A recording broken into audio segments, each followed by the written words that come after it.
नमस्कार। प्रादेशिक समाचार के साथ मैं समीर बाखला। पहले मुख्य समाचार। आज राष्ट्रीय टीकाकरण दिवस है। प्रधानमंत्री नरेंद्र मोदी ने देश के लोगों को बेहतर स्वास्थ्य बनाए रखने के लिए सभी स्वास्थ्य कर्मियों के प्रयासों की सराहना की। झारखंड विधानसभा के बजट सत्र में विपक्ष का नियोजन नीति पर हंगामा दिन भर रहा जारी। विधानसभा अध्यक्ष ने सदन को बताया, मुख्यमंत्री हेमंत सोरेन नियोजन और स्थानीय नीति पर बजट सत्र के दौरान जल्द देंगे जवाब। सैफ अंडर 17 महिला फुटबॉल चैंपियनशिप के लिए भारतीय टीम में झारखंड के 7 खिलाड़ियों का हुआ चयन। खेल मंत्री ने दी बधाई। और राजधानी रांची समेत कई जिलों में तेज आंधी के साथ हुई बारिश। कई स्थानों पर पेड़ और बिजली पोल गिरने से सड़कों पर लगा जाम। बिजली आपूर्ति कई घंटों तक रही बाधित। और अब समाचार विस्तार से। राष्ट्रीय टीकाकरण दिवस के अवसर पर प्रधानमंत्री नरेंद्र मोदी ने आज देश के लोगों का बेहतर स्वास्थ्य बनाए रखने के लिए सभी स्वास्थ्य कर्मियों के प्रयासों की सराहना की। केंद्रीय स्वास्थ्य मंत्री डॉक्टर मनसुख मांडविया के एक ट्वीट के उत्तर में प्रधानमंत्री ने देश के लोगों का बेहतर स्वास्थ्य बनाए रखने के लिए अपनी प्रतिबद्धता दोहराई और टीकाकरण में भारत की जबरदस्त सफलता का स्मरण किया। डॉक्टर मांडविया ने अपने ट्वीट में बताया है कि वर्ष 2015-16 में 12 से 23 महीने आयु के बच्चों का टीकाकरण 62% था, जो वर्ष 2019-21 में बढ़कर 76.4% हो गया। विधानसभा के बजट सत्र के दौरान अध्यक्ष रविंद्रनाथ महतो ने बताया कि मुख्यमंत्री हेमंत सोरेन स्थानीय और नियोजन नीति पर सदन में जवाब देंगे।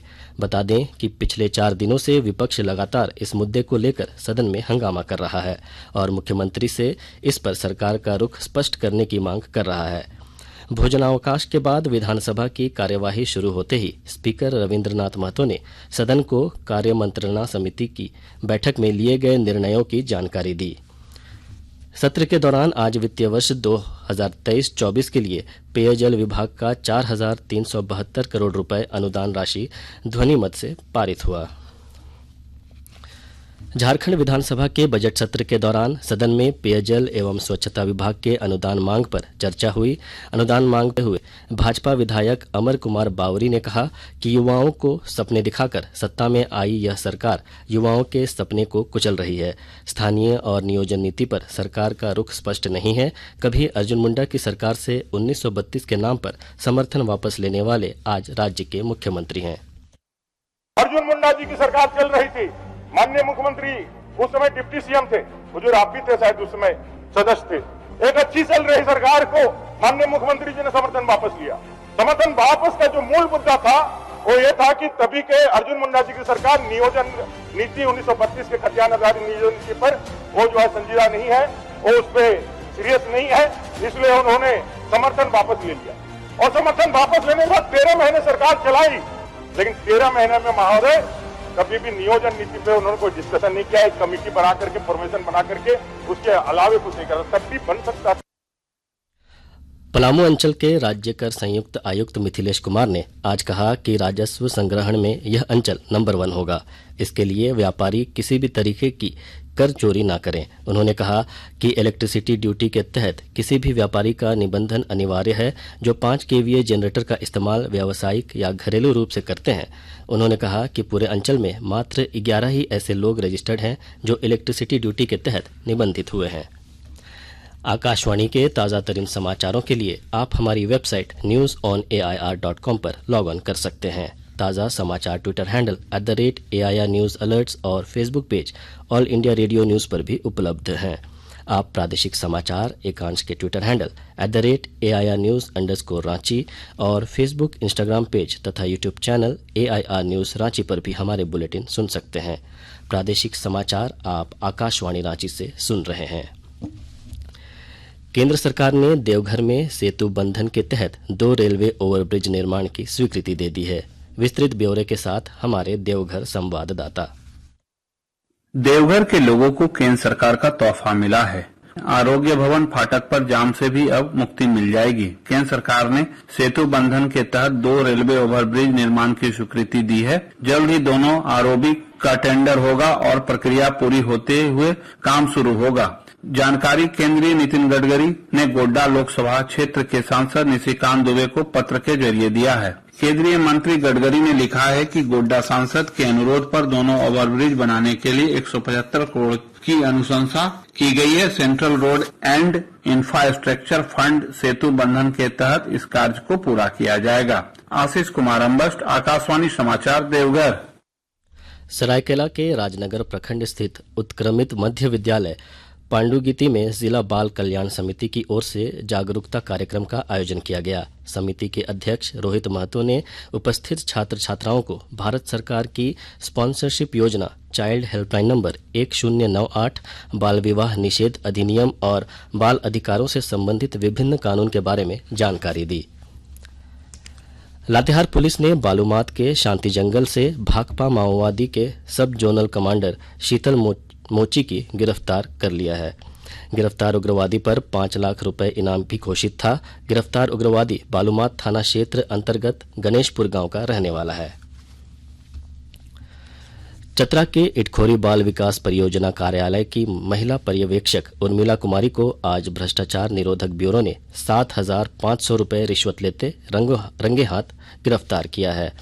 एसीबी के डीएसपी सदीक अनवर रिजवी ने कार्रवाई की पुष्टि की है। बताया जाता है कि पत्थलगढ़ा प्रखंड अंतर्गत कुब्बा आंगनबाड़ी सेविका मीना बाला और मरंगा आंगनबाड़ी सेविका बबीता देवी की संयुक्त शिकायत पर एसीबी ने यह कार्रवाई की। गिरफ्तारी के बाद एसीबी की टीम महिला पर्यवेक्षक को अपने साथ हजारीबाग ले गई। बांग्लादेश के ढाका में 18 से 29 मार्च तक सैफ अंडर 17 महिला फुटबॉल चैंपियनशिप का आयोजन होना है। इसके लिए ऑल इंडिया फुटबॉल फेडरेशन के तत्वाधान में 20 सदस्यीय भारतीय महिला फुटबॉल टीम का गठन किया गया। इसमें राज्य की 7 महिला फुटबॉलरों का चयन किया गया है। झारखंड से शिवानी टोप्पो, साउलीना डांग, विकसित बाड़ा, अनीशा उरांव, बबीता कुमारी, निशिमा कुमारी और ललिता बाईपाई का चयन हुआ है। खेल मंत्री हफीजुल हसन ने चयनित खिलाड़ियों को बधाई दी है। राजधानी रांची समेत राज्य के कई जिलों में तेज आंधी के साथ बारिश हुई। इस दौरान कई स्थानों पर पेड़ और बिजली पोल गिरने से सड़कों पर भारी जाम लगा। वहीं कई क्षेत्रों में घंटों बिजली आपूर्ति बाधित रही। इधर खूंटी में भी बारिश के बाद तापमान में गिरावट दर्ज की गई। मौसम विभाग के पूर्वानुमान के अनुसार अगले 3 दिनों हल्के से मध्यम दर्जे की बारिश हो सकती है। इसके साथ ही तापमान में 3 से 4 डिग्री सेल्सियस तक गिरावट दर्ज की जाएगी। विभाग ने राज्य के पूर्वी तथा निकटवर्ती मध्य भागों में बारिश के साथ ओलावृष्टि की संभावना जताई है। वहीं मौसम वैज्ञानिक अभिषेक आनंद ने बताया कि राज्य के पूर्वी और मध्य भागों में ऑरेंज और येलो अलर्ट जारी किया गया है। इन इलाकों में वर्षा वज्रपात के साथ 30 से 40 किलोमीटर प्रति घंटे की रफ्तार से तेज सतही हवा चलने की संभावना है। और अब कुछ संक्षिप्त खबरें। साहिबगंज में उपायुक्त रामनिवास यादव की अध्यक्षता में निबंधन इकाइयों के रजिस्ट्रार के साथ जन्म मृत्यु निबंधन कार्य से संबंधित 1 दिवसीय समीक्षा बैठक सह प्रशिक्षण कार्यक्रम का आयोजन किया गया। रामगढ़ उपायुक्त माधवी मिश्रा ने बिरसा बस स्टैंड में यात्रियों को विभिन्न सुविधाएं उपलब्ध कराने और बस स्टैंड के सौंदर्यीकरण कार्यों की प्रगति की समीक्षा की। झारखंड हाईकोर्ट के न्यायाधीश राजेश शंकर की कोर्ट में आज सेना की जमीन के निकट बहुमंजिला भवन न्यूक्लियस बनाने के खिलाफ रक्षा मंत्रालय की ओर से दाखिल याचिका पर सुनवाई हुई। इस मामले की सुनवाई करते हुए कोर्ट ने सुनवाई की अगली तिथि 22 मार्च मुकर्रर की है। अगली सुनवाई के दौरान एनसीसी इफ्रा की ओर से दलीलें पेश की जाएंगी। अंत में मुख्य समाचार एक बार फिर। आज राष्ट्रीय टीकाकरण दिवस है। प्रधानमंत्री नरेंद्र मोदी ने देश के लोगों का बेहतर स्वास्थ्य बनाए रखने के लिए सभी स्वास्थ्य कर्मियों के प्रयासों की सराहना की। झारखंड विधानसभा के बजट सत्र में विपक्ष का नियोजन नीति पर हंगामा दिन भर रहा जारी। विधानसभा अध्यक्ष ने सदन को बताया, मुख्यमंत्री हेमंत सोरेन नियोजन और स्थानीय नीति पर बजट सत्र के दौरान जल्द देंगे जवाब। सैफ अंडर 17 महिला फुटबॉल चैंपियनशिप के लिए भारतीय टीम में झारखंड की 7 खिलाड़ियों का हुआ चयन, खेल मंत्री ने दी बधाई। और राजधानी रांची समेत कई जिलों में तेज आंधी के साथ हुई बारिश। कई स्थानों पर पेड़ और बिजली पोल गिरने से सड़कों पर लगा जाम, बिजली आपूर्ति कई घंटों तक रही बाधित। इसके साथ ही आकाशवाणी रांची से प्रादेशिक समाचार का ये बुलेटिन समाप्त हुआ। नमस्कार।